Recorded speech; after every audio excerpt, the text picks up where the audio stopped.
Moi, j'ai une approche qui s'appuie sur des valeurs auxquelles je crois.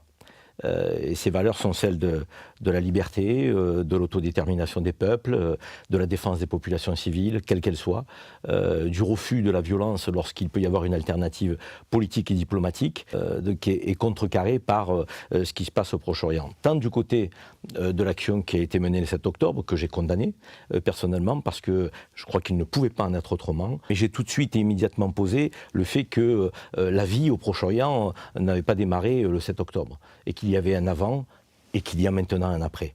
Et c'est cette approche-là que beaucoup ont refusé, estimant qu'il ne fallait pas parler, je dirais, de ce qui se passait avant le 7 octobre, au Proche-Orient, en Palestine, et qu'il fallait apporter un soutien inconditionnel, suite à l'horreur du 7 octobre, à l'armée israélienne et à ce gouvernement d'extrême droite messianique. Donc, et je m'y suis refusé. Et je m'y refuse encore. Et je m'y refuserai toujours.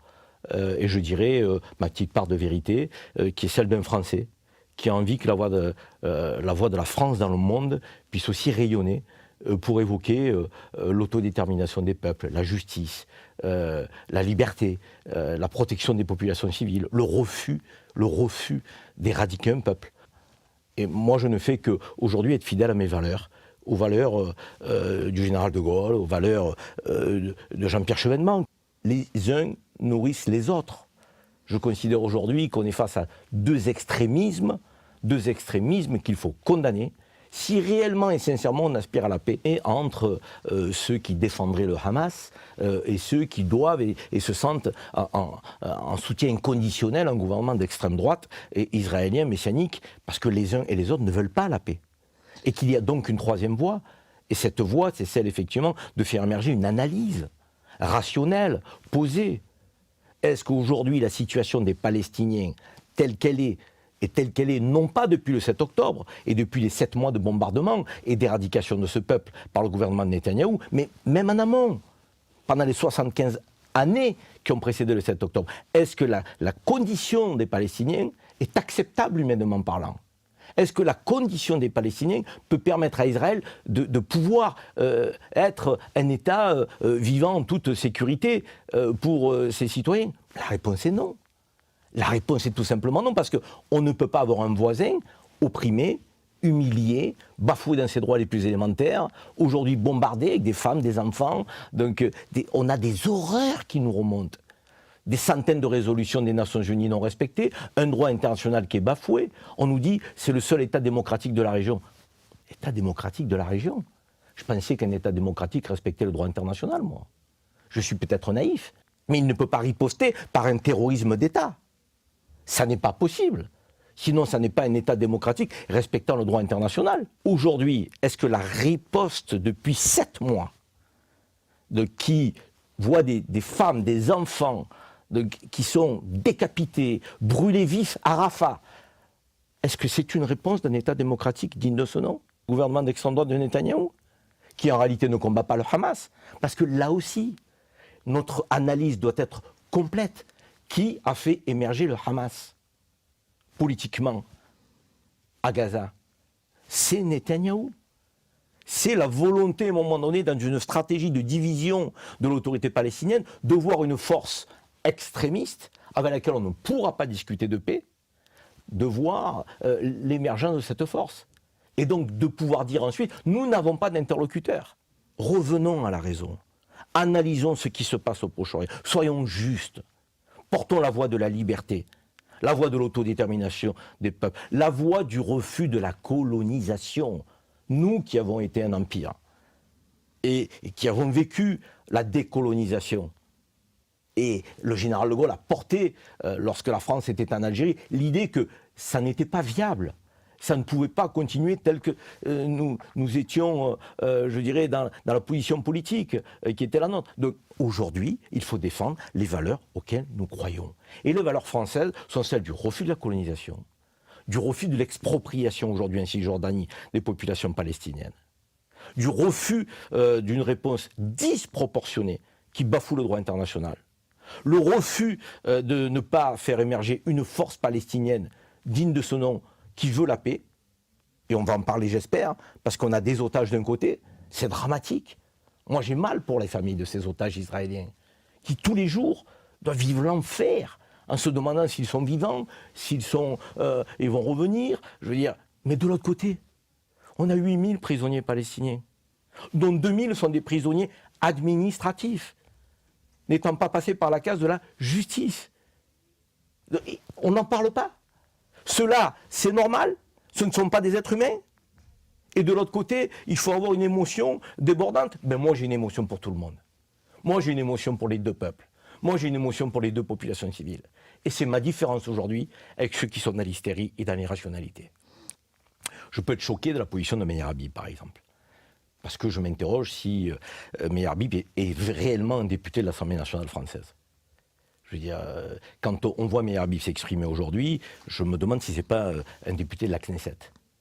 Je me demande si ce n'est pas un conseiller, encore, toujours aujourd'hui, de Netanyahou. Je me demande si ce n'est pas le porte-parole aujourd'hui de l'armée israélienne et du gouvernement israélien. Et ça me gêne. Ça me gêne parce que, imaginez un autre conflit dans une autre partie du monde, avec un franco-marocain, un franco-tunisien, un franco-algérien, un franco-malien, un franco-africain, qui prendrait des positions aussi partisanes que le fait Meir Habib, non pas pour la France, mais pour son pays d'origine, pour son pays dont il a la double nationalité. Tout le monde s'insurgerait et s'indignerait d'une position qui est celle, effectivement, qui est antinationale, qui n'est pas patriotique, et qui remet en cause les choix de la France. Quand Meir Habib s'insurge sur le fait que la France puisse donner de la voix pour dire stop à ces bombardements criminels et à appeler un cessez-le-feu, je suis choqué qu'un député de la nation française puisse dire que la position de la France est indigne, avec des mots aussi forts. Il est indigne d'appeler un cessez-le-feu. Il est indigne de refuser la mort de populations civiles, femmes, enfants, plus de 35 000 aujourd'hui. Il est indigne de demander le respect du droit international. Mais ça ne peut être indigne que pour un proche de Netanyahou, pas pour un député de la nation française. Et si la même position était adoptée par un franco-marocain, tunisien, algérien, on lui dirait retourne dans ton pays.